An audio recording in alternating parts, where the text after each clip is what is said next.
Ember, written by SlyKitsune. I was born on the shoreline of a massive ocean I've never bothered to learn the name of.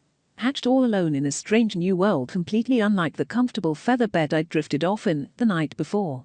My mother and father had come into my room, holding my newborn baby brother, to congratulate me on my graduation from law school that morning. The whole day had been filled with joy and laughter and tearful goodbyes to my fellow alumni. But the excitement of the career ahead of me outweighed any sorrows. I'd studied hard to become a just and fair lawyer in the American criminal justice system.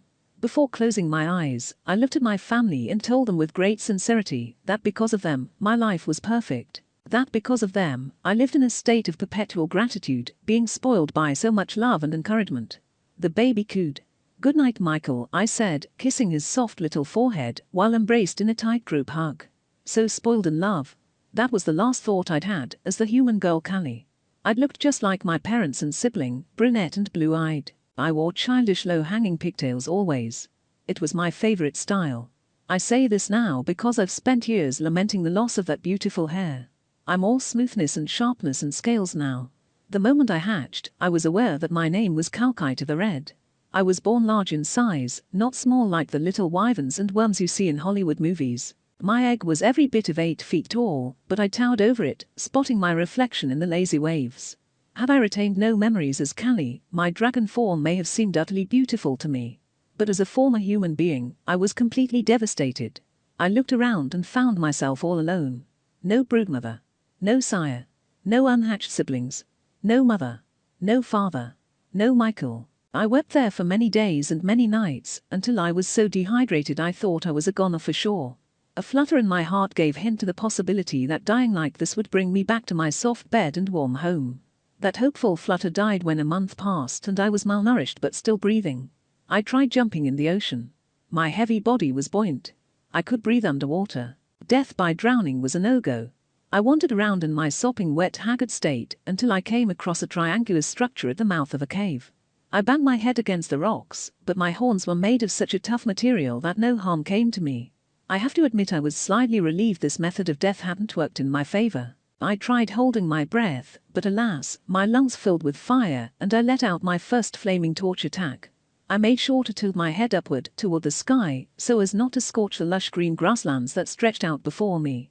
If I was stuck here, I at least wanted some beautiful scenery to look at. In my depression, I couldn't help but wish my family could be here to take in this breathtaking view with me.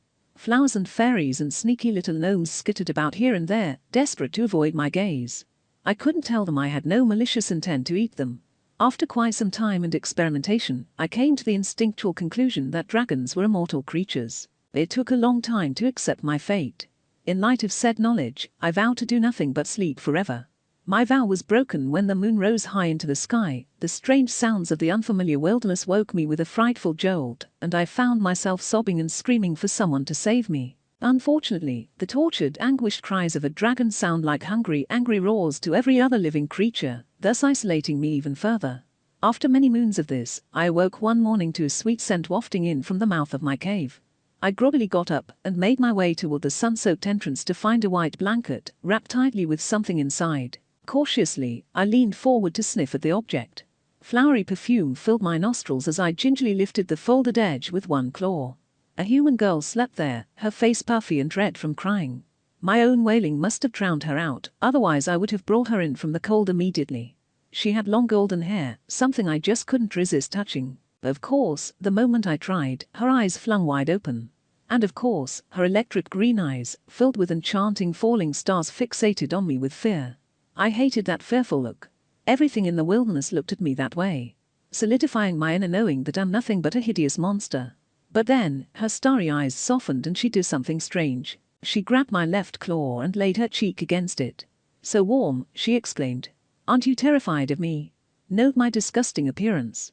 My killer-sharp claws, my spiked tail. Oh, you're a lady dragon then. What a melodic voice you have, Miss Dragon. Wait, you can hear my thoughts." The mysterious young lady laughed. "It's not that I'm a mind reader, it's that you are using telepathy to convey your thoughts directly into my head. All dragon species can do this from birth, don't you know?" My head drooped. There was so much about myself I didn't know. So much I hadn't cared to learn. Even now, after all the decades that have passed, I only wish to be human again. I only wish to be with my family. If I could communicate this with her, she might be able to understand me a bit better. I took her tiny hand and placed it on my forehead, focusing intently on the entirety of my past life all the way up until this moment. After a long silence, tears flooded down her face, in turn causing me to do the same. She motioned for me to lean down for an embrace. It seemed she couldn't stand to meet me. And that's when I realized she was paralyzed from the waist down. "Don't tell me you're a sacrifice," I asked in horror. She nodded. She told me she'd been born into an incredibly strict religious village full of survivors of a war between witches and humans. It was well known that the war had ended in a truce. It was also well known that this particular village had refused to sign said documentation of truce, which led some very vengeful witches to breed into the village and abandon their offspring out of spite. This girl was born a paraplegic orphan, living in squalor in the hidden rooms of the church orphanage. The head shaman had said to her, "Only real children get adopted. And since you are only half a child, you'll be raised not half as well as the rest." Because of his cruelty, no one ever knew she existed. She was also never given a name. I had a sneaking suspicion, though, that the very shaman that barely kept her alive and hid her from the prying eyes of his religious peers was, in fact, her birth father, who'd broken one of his own people's religious taboos. To love a witch was treason. To carry their blood was punishable by death. Perhaps sacrificing her to me, the supposed god of the cave, was a way in which to absolve him of his sins. But what was done to this innocent orphan was nothing less than cruel on the part of both parents and the village itself. "Aprin. Your name is Aprin. Do you like it?" The girl's eyes lit up and she nodded vigorously in acceptance. "I will build a saddle for you, dear Aprin, so that you can see the world your father denied you. From this point onward, I will be your wings." Thus began a deep bond of friendship between the two of us. While I was busy working on my makeshift saddle, I asked Aprin as many questions as I could think of, and vice versa. "When did the War of Witches start?" 50 years ago. "When were you hatched?" 50 years ago. "What was the convent like?" "Cold, dusty, and dark." "Why haven't you thought about searching for your brood mother and sire?" "I only want my real parents back. I don't care about anything else besides them and you." "Understandable. But since you've never had the desire to travel before, aren't you scared of leaving your island home?" "I'm scared out of my mind. But I'm not alone anymore. You've given me a reason to live, I want to give you the same. Perhaps there are humans out there that can help you more than I can. You're not going to abandon me in a human town, are you?" "I don't like people. I feel safer with you." "No, Aprin, I'm not leaving you. I'm in need of building materials, that's all." "For the saddle?" "No. Something else. It's a surprise." "Okay. I love my name, by the way." "Thank you, KalKyte." I flinched. "I'm sorry, I hate that name. I miss being who I used to be. But I'm not her anymore. How about this?" Aprin grabbed a nearby stick and etched a name into the sand. I wasn't sure I'd be able to understand the otherworldly writing, but sure enough I recognized the name right away. Written in the sand in an odd formation of symbols was the name Callie, spelled with the K from KalKyte instead of the C from Callie. "You aren't Callie anymore. But you're still Callie enough to not be KalKyte. So how about a compromise between the two? Like a truce between your old self and the new." "I love it." "Thank you, Aprin. One more question, why are there shooting stars in your eyes?" "Purple eyes with no pupil and falling golden stars are the most prominent genetic trait of pure-blooded witches. I'm only half, so I have human eyes and falling stars. Indelible traces of a witchy lineage." That last line caused the corners of my mouth to quirk up in a smile. For the first time in half a century, I felt happy. Truly happy. My adventures with Aprin brought such great joy into my life. It wasn't long after building the saddle that we made for the Smithy Guild. Aprin thought it amazing and strange that I was able to identify cities and buildings so easily. But with my experience as an avid gamer in my human life, finding exactly where I needed to go was a cinch. Just as I'd suspected, the Smithy Guild was run by a family of Dwarvenites. Video games were like a roadmap for this world. I couldn't help but chuckle when my guess at long red beards and Irish accents turned out to be spot on. All those hours playing fantasy Otome games between classes had really paid off here. Everything went well. The Dwarvenites took the blueprint for my top-secret design with awe and wonder. They'd never seen a device like this one, in spite of their city being considered highly technologically advanced. This world was cold and unforgiving to those with mental and physical setbacks. But now that I had made up my mind to change that, I was intent on seeing my project through, no matter the odds. It took about 5 months with all my specifications and additions, but at last my supersonic dragon-powered wheelchair was complete. The name was a work in progress, but I was so proud to see it finished. Aprin cried and hugged me tight when I revealed my gift to her. After I lit the engine on the back with my flame and lifted the folded wings outward for extra aerodynamics and speed, it was up to Aprin to press the red button on the right arm and steer the control stick on her left to enjoy the highly customized chair to her heart's content. She flew like the wind for all to see. The entire Smithy Guild came out to watch. They cheered. I roared. There were warm fuzzies all around. All my time and effort helping the Dwarvenites in the building process had been worth this beautiful moment. I was caught off guard though, when a ridiculously gorgeous bunny woman with dark violet hair and eyes approached us at the front door of the factory. I was far too big to walk inside with a bill of labor. An incredibly expensive bill of labor. Due to this being a one-of-a-kind build, using unheard-of technologies, the final cost rounded out to 30,000 krauts, roughly $3 million United States dollars. This is how we ended up working multiple side hustles to earn our wages. I encouraged Aprin to take up alchemy, while I myself vowed to help fire the kiln for the elder Smithy, and signed off on a joint deal to mass-produce low-cost manual wheelchairs, without the dragon-fueled turbine engine and electronic fanciness, for any citizens that were in need. Now, I did make a sizable profit from my wheelchair business. But because I insisted on giving accessible payment plans to the lower classes of citizenry, nobility being exempt, I was still in quite a lot of debt. And so after 2 years and multiple high ranks being given to us in our respective guilds, Aprin and I decided to join the Adventurers Guild in order to clear out some towers and dungeons. Each SS rank job was more daunting than the last, but the Pyralchemy the two of us utilized on our missions was the strongest magic ever created by non-witches. We were even officially recognized for it, becoming keyholders to the capital city fortress and given honorary places in parliament as overseers of technological and magical advancements for the betterment of the people. All of it was thanks to my meeting Aprin. But in all the good we'd done, and all the effort I'd spent making up for lost time, I was still severely depressed by my appearance, and incredibly lonely without my parents to see all my wonderful accomplishments. One night as Aprin and I lay snuggled up in my cave, now full to the brim with treasure coffers and golden krauts from our many adventures, it dawned on me suddenly. My brother Michael would be a man of 55 years old now. I realized that even if I saw him here and now, standing right in front of me, I wouldn't recognize him. I would know nothing of his life. He was so little, so new when I saw him. Did he remember me? Did he miss me? Of course not. How could he miss someone he never knew? But then a spark hit my heart. My parents wouldn't let him forget me. They'd have mourned my death, kept traces of me all throughout the house. My mom was so sentimental that I'm sure she kept my room intact all throughout her life. Or perhaps Michael moved into my room when he got older. The nursery was so small after all. It's possible he'd moved out and had a family of his own, then moved them back in when my parents passed away and left the deed to him. That had been their plan since before I was born. Mom and Dad talked extensively with me about how much they'd done to make sure we would be okay after they were gone. I hated talking about death and finances with them. I tried to block those things from my mind. My plan had been similar to theirs. I'd wanted to become a lawyer that could make them proud and earn a lucrative living high enough to help them live a life of ease in their twilight years. But fate took that dream and hurled it into the void. No. Fate hurled me into the body of a dragon. And while Aprin insisted on teaching me self-love affirmations and reaffirming how much she loved me every day, I still wished to be human again with all my might. I suppose my attempts to weep quietly had failed miserably because when I looked up, Aprin sat upright, hugged my snout and cried with me for a long, long while. You know you're beautiful no matter what form you take, right? Your soul shines through no matter what your reflection may show you, Callie. I know, I said with a sniffle. The same goes for you, Aprin.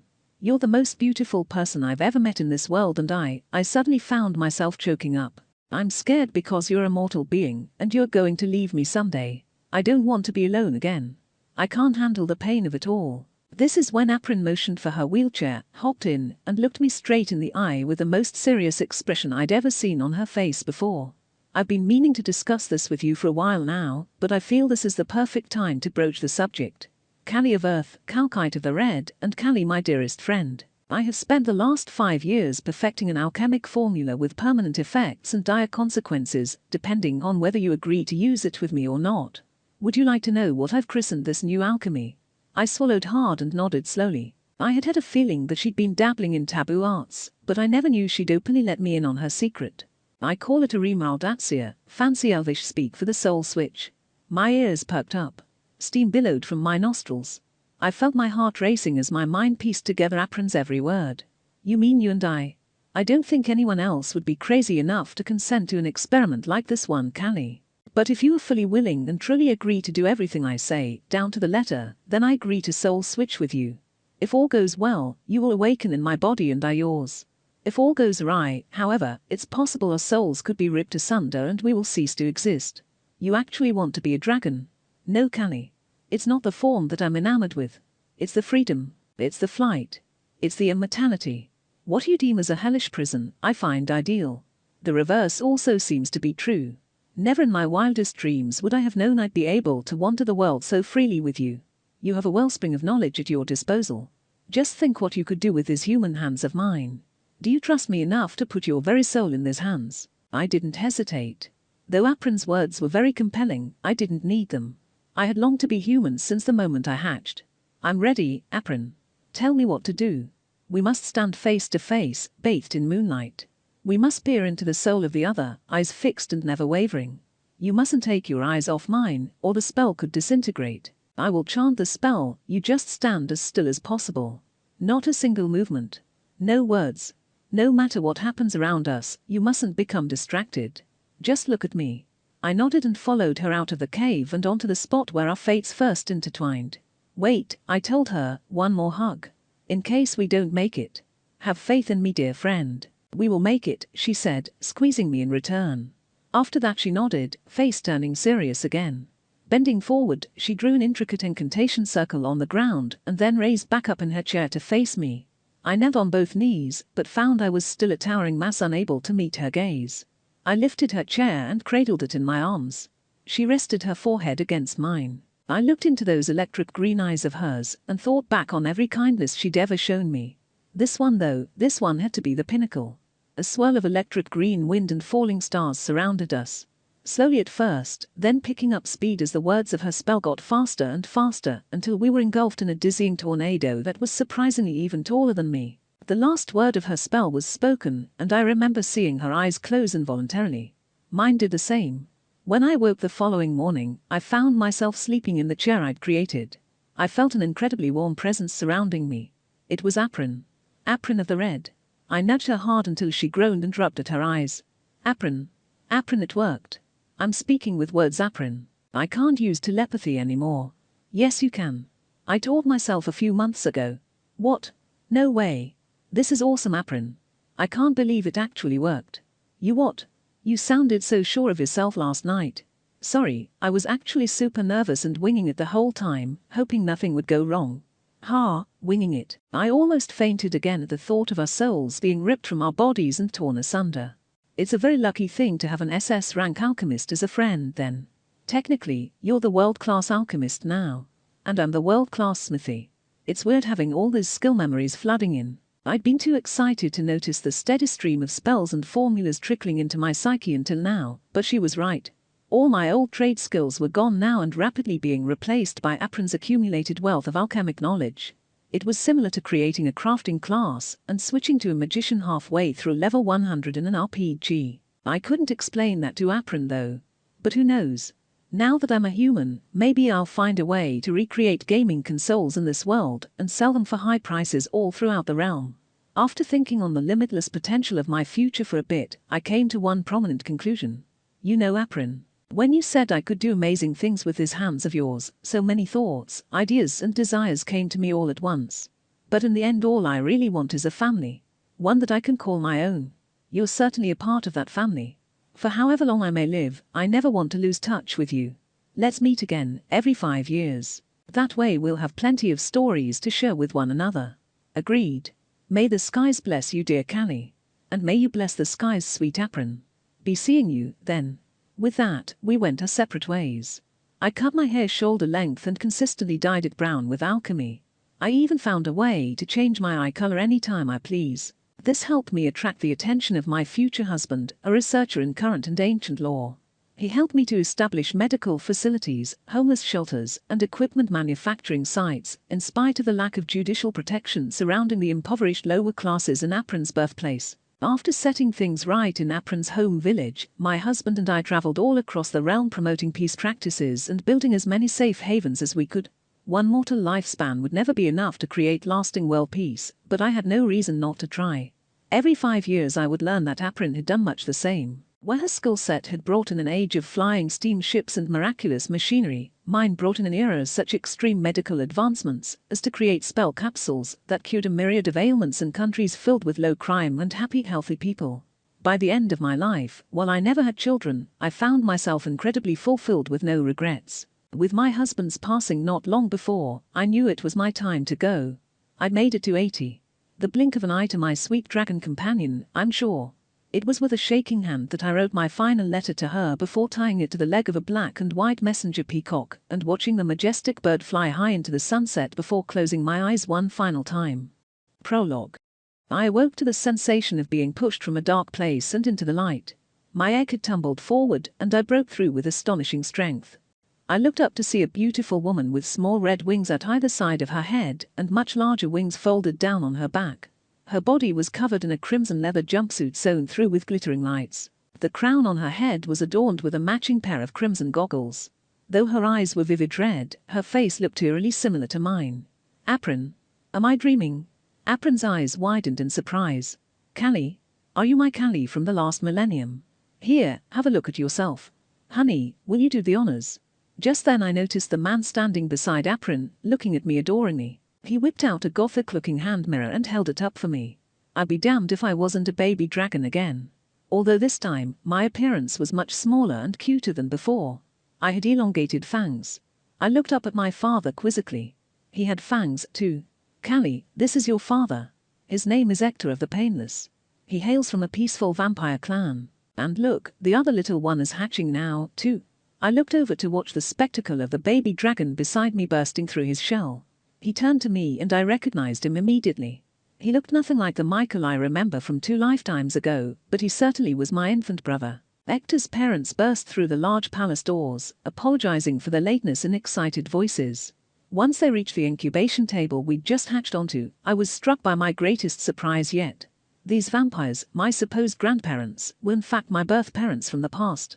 Unlike Aprin though, neither of them seemed to have any recollections of their past lives. Micah didn't either. But even still, all 3 of them greeted me warmly.